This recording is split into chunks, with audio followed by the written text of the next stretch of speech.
नमस्कार। Future and option course के 7 part में आपका स्वागत है। पिछले कुछ पार्ट्स में हम फ्यूचर्स के बारे में बात कर रहे हैं और साथ ही उसके प्रैक्टिकल एप्लीकेशंस के बारे में भी बात कर रहे हैं। आज हम उन्हें ही यानी फ्यूचर के प्रैक्टिकल एप्लीकेशंस क्या क्या होते हैं, प्रैक्टिकली फ्यूचर्स को कैसे यूज किया जाता है, उसके बारे में बात करेंगे। अब हम बात करेंगे हेजिंग के बारे में। चलो तो समझते हैं कि हेजिंग क्या होती है। हेजिंग यानी रिस्क को मिटिगेट करना, यानी रिस्क को लिमिट करना। जैसे कि आम जिंदगी में जब हमें लगता है कि कोई चीज रिस्की है तो हम उस रिस्क को मिटिगेट करते हैं कोई इंश्योरेंस लेकर। जिंदगी में कई सारे तरह के रिस्क होते हैं। कुछ रिस्क ऐसे होते हैं जिनकी रिस्क आपके हाथ में होती है, कुछ चीजें ऐसी होती है जिनकी रिस्क आपके हाथ में नहीं होती। तो जिन चीजों की रिस्क आपके हाथ में नहीं है उनको मिटिगेट करना सही ऑप्शन होता है। जैसे कि हम देखते हैं कि हमें नहीं पता कि कब हमारा एक्सीडेंट हो सकता है, जिससे लोग एक्सीडेंट की इंश्योरेंस पॉलिसी खरीदते हैं। हमें नहीं पता कि कब हमें कुछ हो जाए और हॉस्पिटल जाना पड़े, इससे लोग हेल्थ इंश्योरेंस लेकर रखते हैं। और इसी तरह के अलग अलग इंश्योरेंसेस लोग लेकर रखते हैं। जनरली इंस्टीट्यूशनल इन्वेस्टर्स किसी स्टॉक में बहुत ज्यादा इन्वेस्ट करते हैं तो वो चाहते हैं कि उस रिस्क को वो मिटिगेट करें, क्योंकि कई बार हम देखते हैं कि अच्छे क्वालिटी की कंपनीज भी कभी कभार फेल हो जाती है। तो अगर कोई कंपनी बहुत ज्यादा क्वांटिटी में शेयर खरीद रही है तो वो चाहती है कि वो अपनी रिस्क को थोड़ा बहुत मिटिगेट करे। चलो तो इसे भी एक एग्जांपल की मदद से समझते हैं। टीसीएस के कैश मार्केट में शेयर प्राइस 2220 रुपए चल रही है।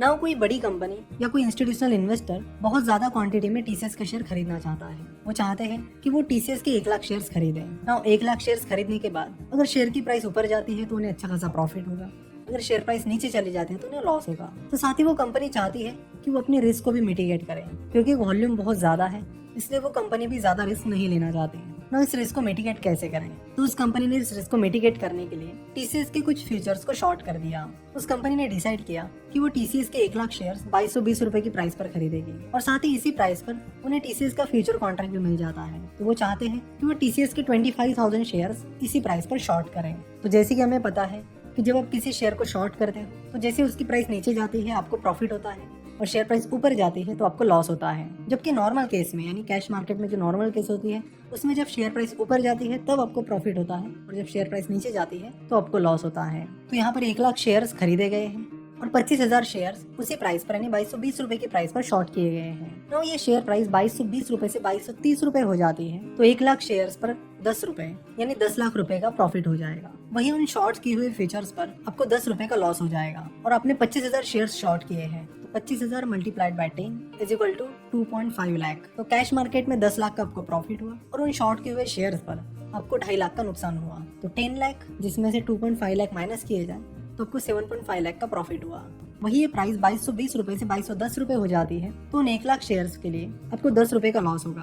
तो 1 lakh multiplied by 10 is equal to 10 lakh रुपए का आपको लॉस होगा। वही उन 25,000 शेयर्स पर आपको 10 रुपए का प्रॉफिट हो जाएगा क्योंकि आपने शॉर्ट सेलिंग की है। 10 multiplied by 25,000 is equal to 2.5 lakh. तो इस केस में आपका लॉस होगा 7.5 लाख। कैश मार्केट में 10 लाख का लॉस और फ्यूचर्स में 2.5 लाख का प्रॉफिट। तो इस तरह आपका लॉस 10 लाख के बजाय 2.5 लाख से कम हो गया यानी 7.5 लाख का हो गया। तो इस तरह आप हेजिंग कर सकते हो एक लिमिट में। तो हेजिंग कुछ इस तरह यूज की जाती है आपके रिस्क को लिमिट करने के लिए। देखो आप सारे के सारे शेयर शॉर्ट करते तो आपको कुछ ज्यादा फायदा नहीं मिलेगा क्योंकि आपका प्रॉफिट और लॉस दोनों नल हो जाएंगे। जैसे कि अगर आपने टीसीएस के कैश मार्केट में 2220 रुपए की प्राइस पर 1 लाख शेयर खरीदे हैं और 2220 रुपए की प्राइस पर ही 1 लाख शेयर शॉर्ट किए हैं तो आपको कुछ प्रॉफिट और लॉस नहीं होगा, वो हमेशा नल ही रहेगा। क्योंकि जब प्राइस 2220 रुपए से 2230 रुपए हो जाएगी तो आपको कैश मार्केट में पर शेयर के पीछे 10 रुपए का प्रॉफिट होगा और फ्यूचर्स मार्केट में पर शेयर के पीछे 10 रुपए का लॉस होगा। उसी तरह जब वो शेयर प्राइस 10 रुपए से गिर जाएगी यानी 2220 से 2210 रुपए हो जाएगी तब आपको कैश मार्केट में एक शेयर के पीछे 10 रुपए का लॉस होगा और फ्यूचर्स में